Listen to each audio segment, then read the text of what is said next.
beloved, I invite you now to join me in a reading and a hearing of the scripture this morning, the first of which is not Isaiah 45. It is, in fact, Psalm 96, the words of which are printed on the inside cover of your bulletin. I commend the psalm to you as we listen together.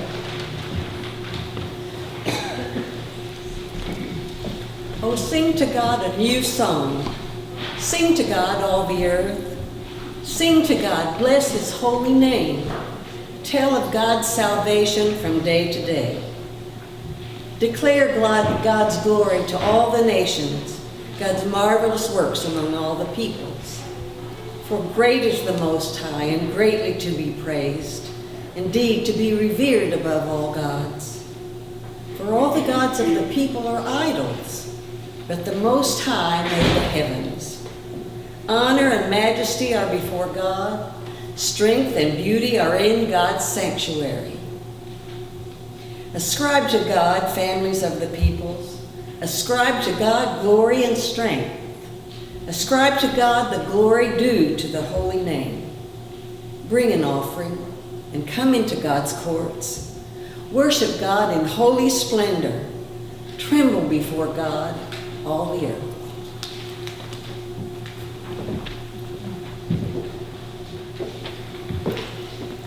Friends, I invite you to join me also in a reading from the Gospel of Matthew this morning. We're picking up at chapter 22. This is set just after Jesus has ridden that donkey into Jerusalem. The city is packed with Jews who have come to celebrate the Passover, and Jesus is in the temple where he confronts the Pharisees, with whom he has been, shall we say, at odds. Hear these words from Matthew 22. Then the Pharisees went and plotted to entrap Jesus in what he said. And so they sent their disciples to him, along with the Herodians, saying, "Teacher, we know you are sincere, and teach the way of God in accordance with the truth, and show deference to no one, for you do not regard people with partiality.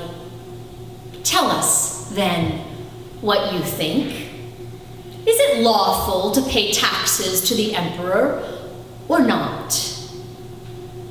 But Jesus, aware of their malice, said, "Why are you putting me to the test, you hypocrites? Show me the coin used for the tax." And they brought him a denarius. And then he said to them, "Whose likeness is this, and whose title?" And they answered, "The emperor's." Then he said to them, "Give therefore to the emperor the things that are the emperor's, and to God the things that are God's." And when they heard this, they were amazed, and they left him and went away. May God add a blessing to the reading and the hearing of these holy words. Friends, would you pray with me?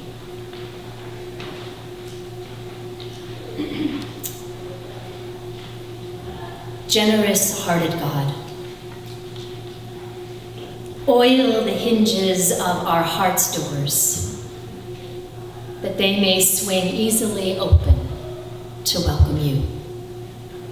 Amen.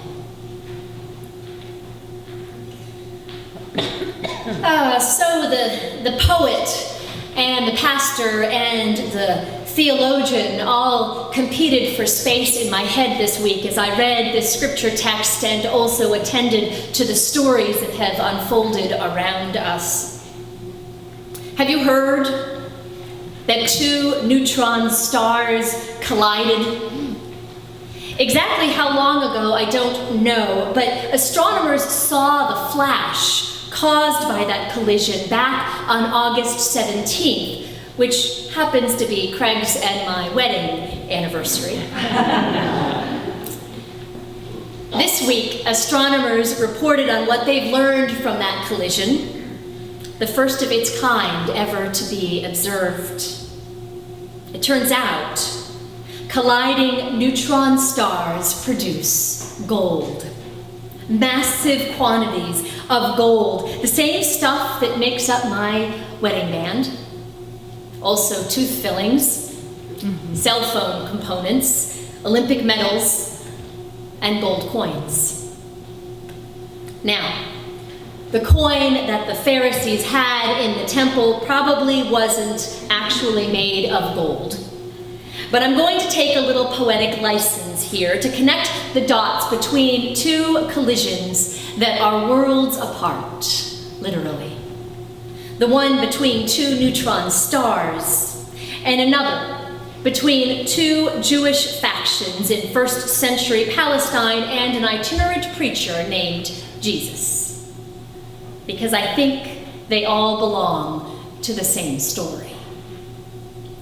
Now, Jesus has had it up to his eyeballs with the Pharisees, and the safety's friends were off. He had already thrown a fit in the temple, overturning tables and condemning the money changers who abused their power for personal financial gain.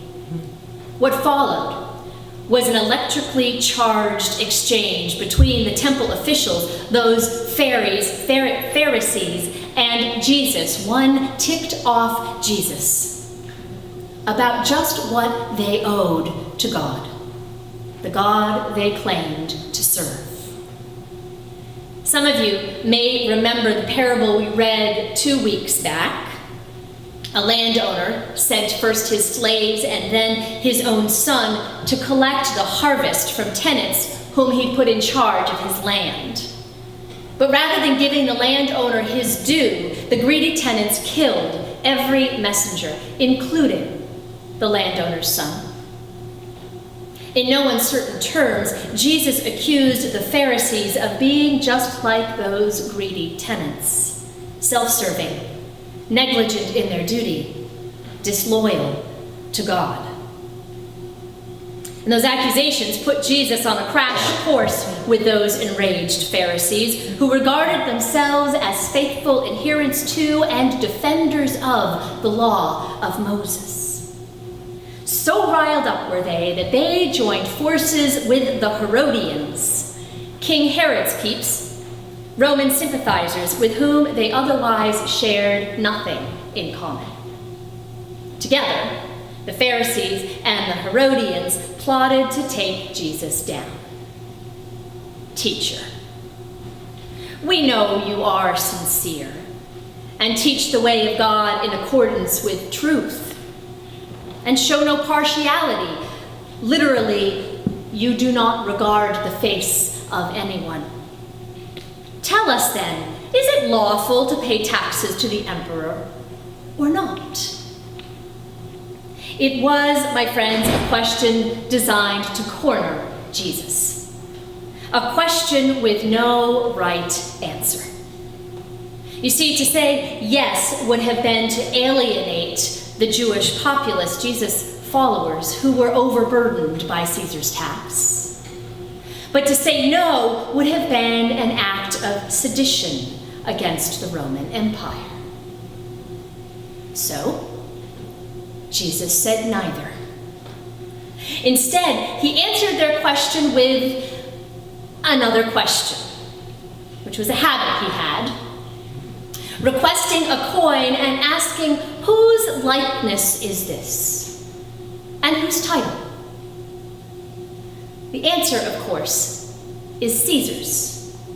Tiberius Caesar's, to be precise. The coin would have included an imprint of the face of Tiberius and also, and here's the rub, an inscription declaring the emperor divine. The fact that the Pharisees had carried such coins into the temple meant game over. Because possessing such a coin broke not one but two different commandments. I am the Lord your God, you shall have no other gods before me, and you shall not make of yourself an idol. With a single flourish, Jesus had turned the tables and deposed his adversaries. Hypocrites, he called them. claiming to be one thing while doing another, claiming to defend God's law while breaking it. It's worth noting that a hypocrite was originally an actor in ancient Greece, a performer behind a mask. By asking for that coin, Jesus had unmasked the Pharisees. And the ones who wanted Jesus to lose face came face to face with their own duplicity. Had he just wanted to put the Pharisees in their place, Jesus could have stopped there. But he had more to say, a larger point to make. Give the emperor the things that are the emperor's, Jesus said, and give to God the things that are God's. With that coin still in Jesus' hand and that parable about the greedy tenants still fresh in their minds, the Pharisees could not help but hear the accusation behind the words. You have failed to give to God what belongs to God. Which raised another question, one that Jesus never asked out loud, but which hovered in the air. What exactly does belong to God? Well, for starters, everything. The whole kit and caboodle. From exploding stars to roadside dust, gold coins